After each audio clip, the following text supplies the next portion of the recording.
Pull up a chart.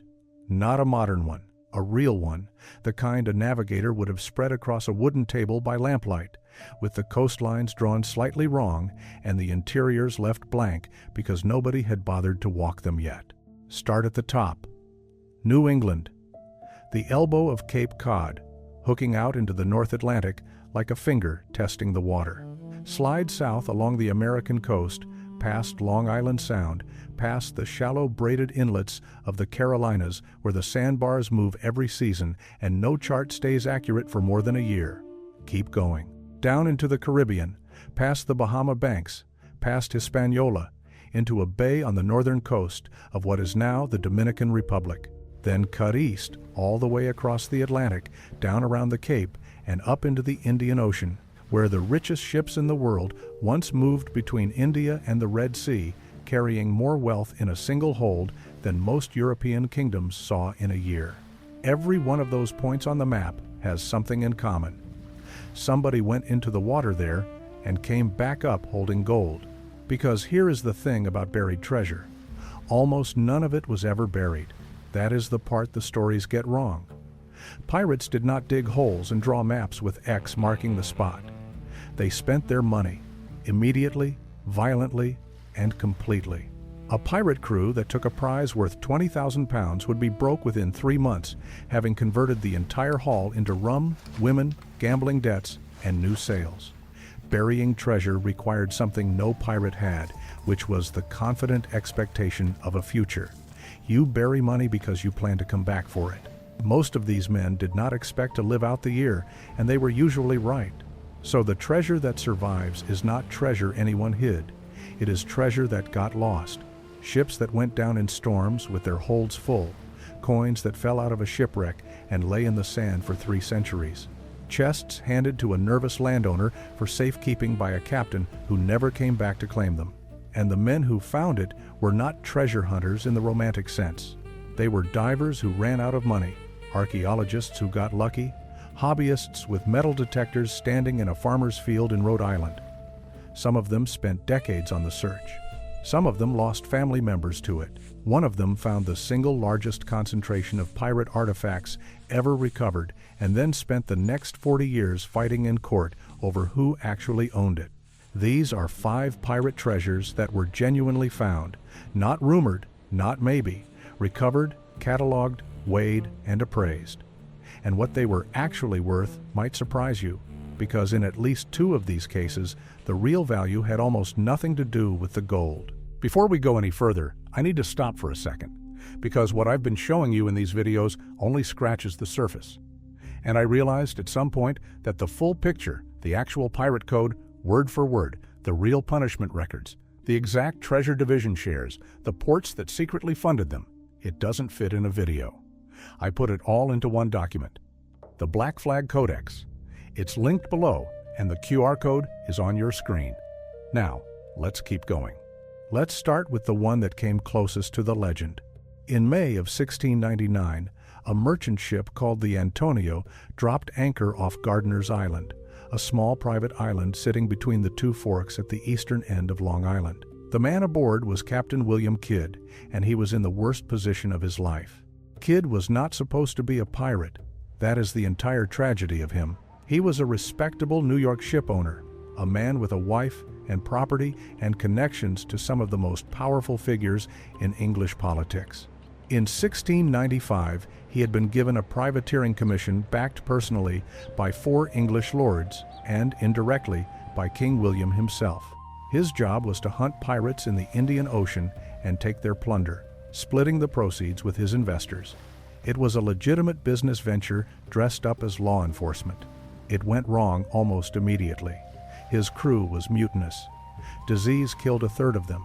He captured almost nothing for 2 years, and by the time he finally took a genuinely valuable prize, the Whydah merchant, the political ground had shifted underneath him. The ship was Armenian-owned, Indian-crewed, and carrying cargo belonging to Mughal merchants.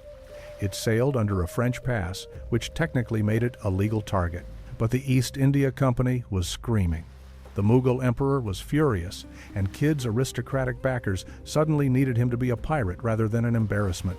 So Kidd sailed back to America knowing he was a wanted man, and he did something no pirate in the popular imagination is supposed to do. He hedged. He put in at Gardiner's Island and made contact with John Gardiner, the third lord of the manor, a farmer who suddenly found himself hosting a man the entire English-speaking world was hunting. Kidd handed over a quantity of goods for safekeeping: chests, bags, bundles of cloth. Gardiner gave him a receipt, which is possibly the most bureaucratic moment in the history of piracy, and Kidd sailed on to Boston to negotiate his surrender. Kidd's plan was simple. The treasure was leverage. He would tell the authorities where it was, hand it over, and buy his freedom with it. What he did not understand was that his backers had already decided the safest outcome for everyone in a powdered wig was for Kidd to hang. He was arrested in Boston in July of 1699, and Governor Bellamont, one of the very investors who had financed the voyage, sent men to Gardiner's Island to collect. The inventory survives. This is what makes the Gardiner's Island cache different from every other pirate treasure story. We do not have to guess. There is a written list drawn up by colonial officials itemizing exactly what came out of the ground. Roughly 1,100 ounces of gold, some of it in bars, some in dust. Approximately 2,300 ounces of silver. A bag of assorted precious stones, mostly rubies and diamonds. 69 gemstones counted separately. And then the bulk cargo, which was the part everybody forgets. Bales of silk, muslin, and calico from India, worth more in the London market than a great deal of the metal. The whole cache was valued at the time at around £14,000 sterling. That number needs translating. £14,000 in 1699 was not walking around money. A skilled tradesman in London earned perhaps £30 a year. A naval lieutenant made about 100. £14,000 was the price of a country estate with the village attached. Adjusted for what it could actually buy, you are looking at something in the range of $3 to $4 million in modern purchasing power, and arguably far more if you compare it against average incomes rather than commodity prices. Here is what happened to it. It was shipped to England as evidence in Kidd's trial. Then it was quietly absorbed into the Crown's accounts. Then, in one of history's better ironies, a large portion of the proceeds was donated to the Royal Naval Hospital at Greenwich, a charitable institution for injured sailors. Kidd's plunder ended up paying for the medical care of the men whose navy hanged him. Because they did hang him. On the 23rd of May, 1701, at Execution Dock in Wapping, the first rope broke. They hanged him again. Then they tarred his body and hung it in an iron cage over the Thames at Tilbury Point, where it swung for years as a warning to anyone sailing into London. And that is the origin of every buried treasure story you have ever heard. Because the public knew Kidd had left goods at Gardiner's Island, and the public assumed, reasonably, that a man clever enough to stash one cache had probably stashed a dozen. For the next 300 years, people dug up beaches from Nova Scotia to the Connecticut River looking for the rest of Kidd's gold. There was no rest of it, but the search never stopped. Robert Louis Stevenson borrowed the idea for Treasure Island. Edgar Allan Poe built the gold bug around it. An entire genre of fiction exists because one desperate captain tried to bribe his way out of a hanging and failed. Now go back to the map, up to the elbow of Cape Cod, and forward 85 years. In 1984, a man named Shipwreck Clifford found a shipwreck in about 14 feet of water off Wellfleet, Massachusetts. It was sitting under 5 feet of shifting sand, less than 1,500 feet from a public beach, in water so shallow that people had been swimming over it for generations. The ship was the Whydah galley, and it was the flagship of Black Sam Bellamy. Bellamy is the pirate who should be famous, and mostly is not. He operated for barely a year, from 1716 to 1717, and in that time he took more than 50 ships. He was young, he was articulate, and he was one of the very few pirates whose actual words survive in something close to their original form. Captain Charles Johnson recorded a speech Bellamy allegedly made to a captured merchant captain who had refused to join him, and it is one of the great pieces of class rage in the English language. He called merchants and lawyers cowards who rob the poor under cover of law, while pirates plunder the rich under cover of their own courage. He said the only difference between himself and a wealthy man was that the wealthy man robbed with impunity. Then he called the captain a sneaking puppy for serving men who had no honor and let him go. The Whydah itself was a slave ship. That is not incidental to the story. It is the whole spine of it. She was built in London in 1715 for the triangular trade, a 300-ton galley designed to carry captive human beings from West Africa to the Caribbean. Bellamy captured her in February of 1717 near the Bahamas after a 3-day chase. At the end of her second leg, when the human cargo had already been sold and the hold was full of the proceeds, gold, silver, ivory, indigo, and sugar, he took the ship, upgraded her to 28 guns, and made her his flagship. Then in April, sailing north along the American coast, he ran into a nor'easter off Cape Cod. The storm hit at night. Winds estimated at 70 miles an hour, waves reported at 30 to 40 feet. The Whydah was driven onto a sandbar roughly 500 feet from shore. She rolled, her masts snapped, and her hull broke apart in the surf. Cannons and cargo went into the water. Of a crew of roughly 146 men, exactly 2 survived. Bellamy was not one of them. He was around 28 years old. Bodies washed up on the beach for days. The colonial authorities in Boston sent a man to salvage what he could, and he found essentially nothing. The sand had already taken it. It stayed there for 267 years. Clifford grew up in the area hearing the story from an uncle. He researched it properly, using a 1,717 map and the salvage reports, ran a magnetometer survey, and in 1984 pulled up 3 cannons and a scatter of coins. The following year, his team recovered a corroded bronze bell with an inscription still legible on the surface. It read, "The Whydah Galley 1716. That bell is the reason the Whydah matters more than anything else on this list. It is the only positively authenticated pirate shipwreck ever discovered. Not probable, not likely. Named, dated, and confirmed. Every other pirate wreck in the world is an argument. The Whydah is a fact. The recovery has been running for 4 decades and is still going. More than 200,000 artifacts have come up.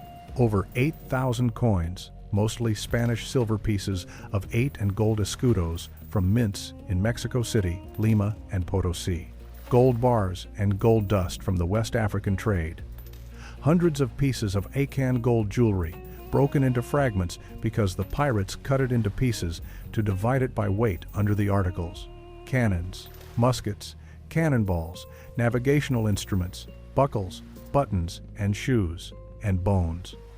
In 2018, a leg bone was recovered still, inside a stocking and shoe, fused into a concretion with a pistol. DNA testing was attempted to determine whether it was Bellamy himself. It was not. But the fact that the question could even be asked tells you what kind of site this is. The financial figures get thrown around loosely.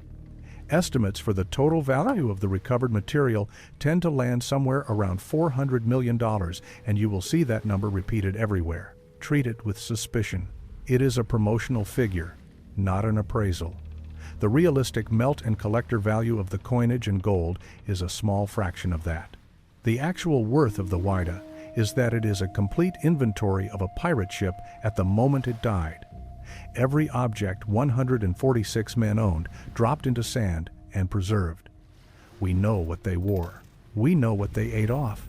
We know they carried Akan gold, which means we know that West African men were almost certainly aboard as crew rather than cargo, and archaeological analysis of the site has supported exactly that.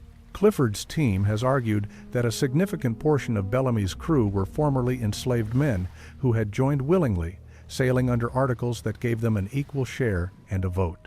You cannot put a price on that, but you also cannot get it from any other source, because the Whydah is the only one we have. Which brings us south, to the shifting sandbars of North Carolina. In November of 1996, a private research firm called Intersol was searching Beaufort Inlet for a Spanish treasure ship. They did not find it. What they found instead, in about 25 feet of water, was a wreck site with cannons, anchors, and a bronze bell dated 1705. The working identification, announced almost immediately and never seriously dislodged, was that this was the Queen Anne's Revenge, Blackbeard's flagship. Edward Teach ran the most effective terror campaign in the history of piracy, and he did it in roughly 2 years. He captured the vessel that became the Queen Anne's Revenge in November of 1717 off Martinique. She was a French slaver called La Concorde, a big ship, capable and fast. Teach armed her with 40 guns, which put her in the same class as a small naval frigate, and used her to blockade the entire harbor of Charleston, South Carolina, in May of 1718. He seized ships going in and out, took hostages, and demanded a ransom, not gold. Stop for a second. What you just heard about the pirate code is the part that rewrites everything you thought you knew. But it only lands when you see the actual shares, the exact fractions written into the Articles of Agreement, the punishments, the port records, the names of the men who funded them from government offices. It's all in the Black Flag Codex, linked in the description. 5 seconds. Grab it now, because what comes next builds directly on it. Link is below. QR code is on your screen. A chest of medicine. He got it. Then, 3 weeks later, he ran the Queen Anne's Revenge aground on a sandbar at Beaufort Inlet and lost her. Historians still argue about whether that was an accident. The circumstances are suspicious. Teach was about to accept a royal pardon. He had roughly 400 men across his small fleet, and a pardon meant splitting the accumulated plunder 400 ways. After the grounding, he transferred the best of the loot to a smaller sloop, marooned a substantial portion of his crew on a sandbar, and sailed off with a handful of loyalists. He went from 400 shares to about 20. You can decide for yourself whether the most calculating pirate of his generation simply misjudged a channel he had been navigating for months.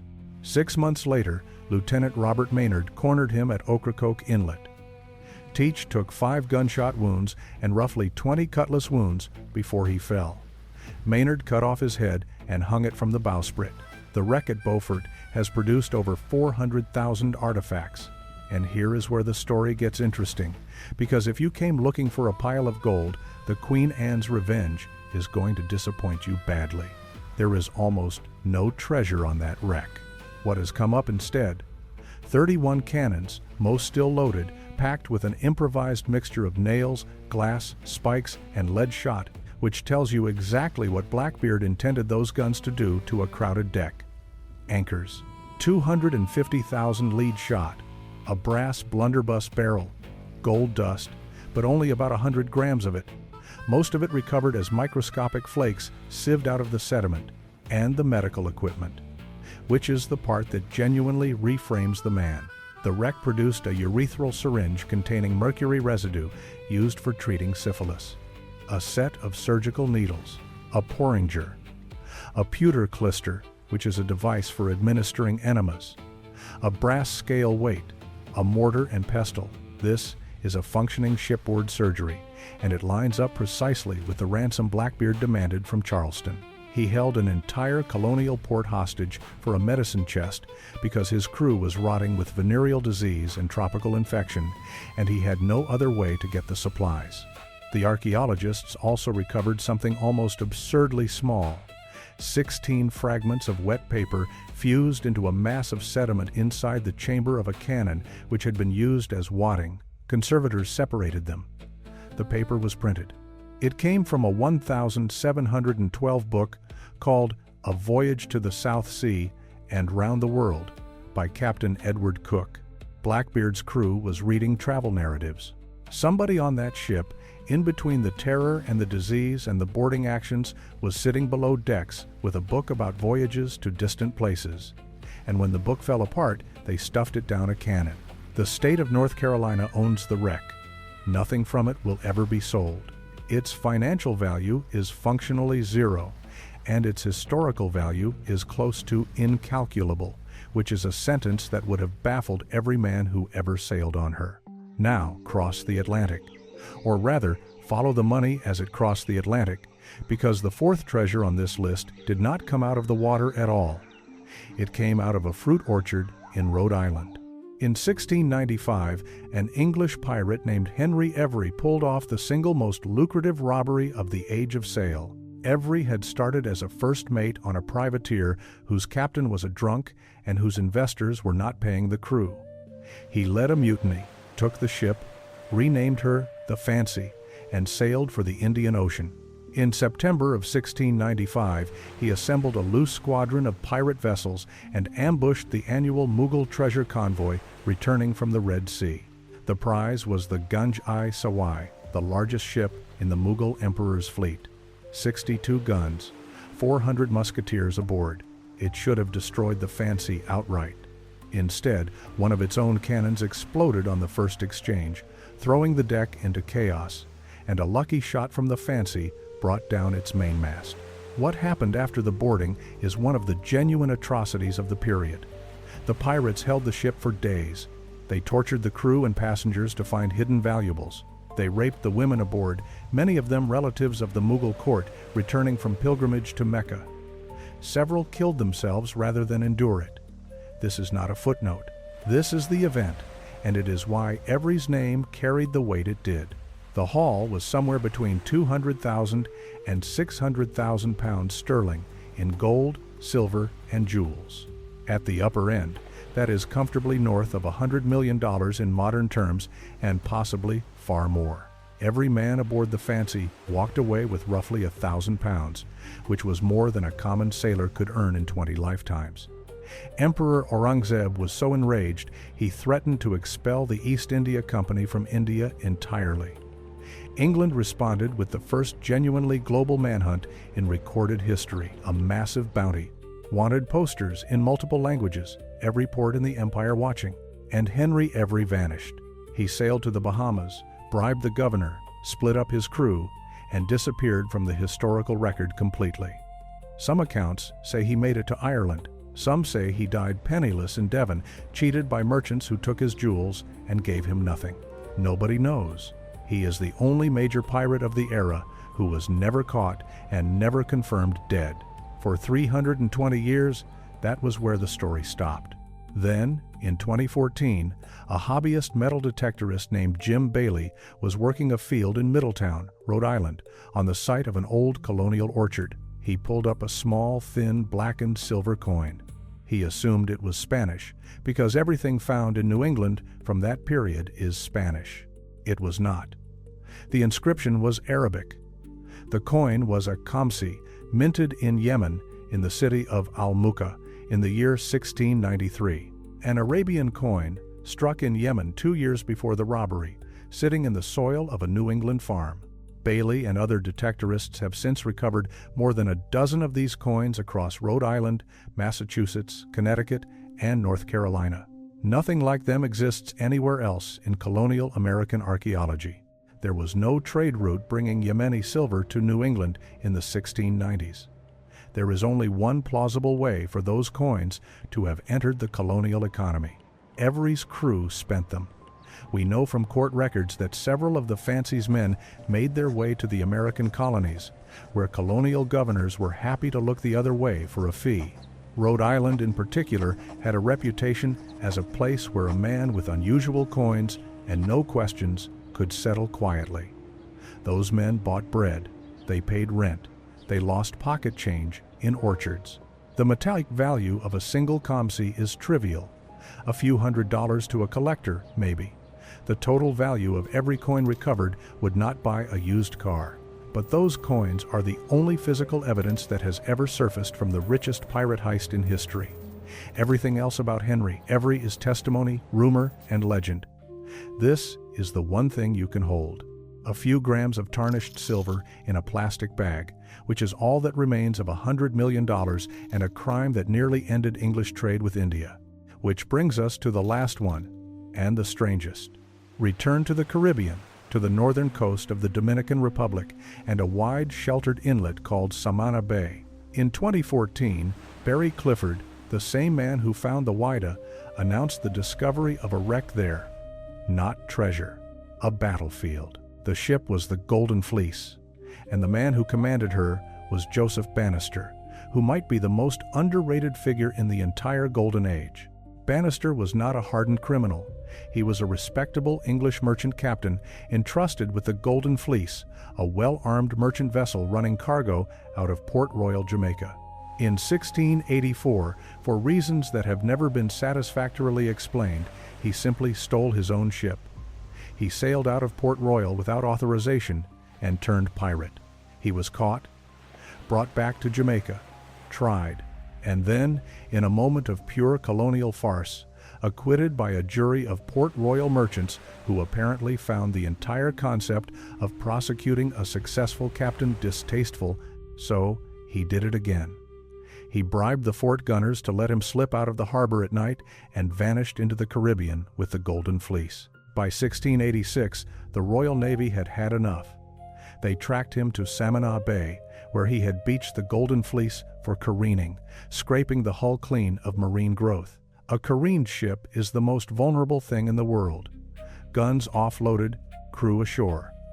Hull tipped on its side in the shallows. The Navy sent 2 warships, HMS Falcon and HMS Drake, to finish him. They expected a slaughter. What they got was a 2-day pitched battle Bannister had prepared. He had built gun emplacements on both sides of the bay, positioned to catch anything that came into the anchorage in a crossfire. He had trained his men to fight from shore. When the Falcon and the Drake sailed in, they took fire from 3 directions at once. The battle lasted roughly 48 hours. Both Royal Navy ships took serious damage. 23 sailors were killed, and then they withdrew. Joseph Bannister, a merchant captain with a stolen cargo ship and a shore crew, fought off 2 Royal Navy warships and won. He did not survive the victory. About a year later, he was captured by another naval vessel and hanged from a yardarm on the voyage back, without trial, and buried at sea. The Navy did not intend to give him a second jury. Clifford's team located the wreck in about 24 feet of water. What they recovered was consistent with the historical account in almost every detail. Cannons, shot, ballast stone, structural timbers of a mid-sized armed merchantman. No gold, no silver, no chests. The site has been contested. The Dominican government's own maritime authorities have disputed elements of the identification, and the argument continues. That is normal for underwater archaeology, where certainty is rare, and every wreck is an ongoing debate. Its treasure value is nothing, absolutely nothing. There is no market for waterlogged oak and corroded iron. Its actual value is that it confirms a story so improbable that historians had reasonable grounds to doubt it. A pirate on a beached ship beating the Royal Navy in a stand-up fight. The wreck says it happened. So run the totals. Kidd's cash was the only one that looked anything like the legend, and it did not save him. It was seized, liquidated, and spent on a hospital, and it created 3 centuries of fruitless digging along the American coast. The Whydah produced the coins and the gold, but its worth is that it is the only pirate ship in the world we can name with certainty. The Queen Anne's Revenge produced almost no precious metal at all, and instead gave us a syringe full of mercury and a page of a travel book stuffed down a cannon. Every's $100 million robbery survives as a handful of thin silver coins in a Rhode Island orchard, worth less than a decent watch. And the Golden Fleece produced nothing but iron, which turned out to be enough to prove that the most audacious defensive action in pirate history actually took place. Not one of these was buried by a pirate. Not one was found with a map. 4 of the 5 were found by people looking for something else, or by people who spent decades looking for the right thing and got lucky at the end of it. And the pattern is the same every single time. The gold was the least valuable part. These men did not think of themselves as leaving anything behind. They spent their money, sank their ships, and expected to be forgotten inside a generation. Bellamy went into the water at 28.